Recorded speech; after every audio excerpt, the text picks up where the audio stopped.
নাই।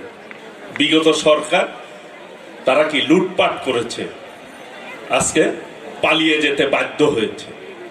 কারণ মানুষের কষ্টে অর্জিত টাকা তারা লুণ্ঠন করে বিদেশে পাচার করেছে। সেই জন্য ওই দলের গোষ্ঠী সুদ্ধা সব দেশ ছেড়ে বাইরে গেছে। বাস্তবতা কিন্তু তাই নাকি? কাজেই আমাদেরকে যেটি আমাদের নেতা বলেন যে জনগণের সঙ্গে থাকুন, জনগণকে সঙ্গে রাখুন।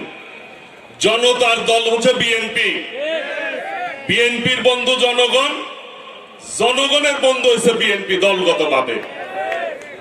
কাজেই অনেকেই অনেক রকম কথা বলেন, ইদানিং বলতে চায় বিএনপিকে আন্দোলনের বিভিন্ন হুমকি দামকি দিতে চায়।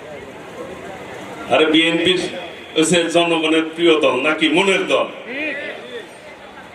কাজেই যারা বিএনপির বিরুদ্ধে ষড়যন্ত্র করবে তারাই জনগণ থেকে বিচ্ছিন্ন হয়ে যাবে। নির্বাচনের পূর্বে অনেক প্রোপাগান্ডা চালিয়েছিল, ফেসবুকে এরকম ভাইব তুলছে যে মনে হয় যে ওই দলটাই ক্ষমতায় আসবে। গ্রামে গঞ্জে যে বেস্তের টিকিট বিক্রি করে বেড়াইছে, কি মানুষ তাদেরকে প্রত্যাখ্যান করেছে।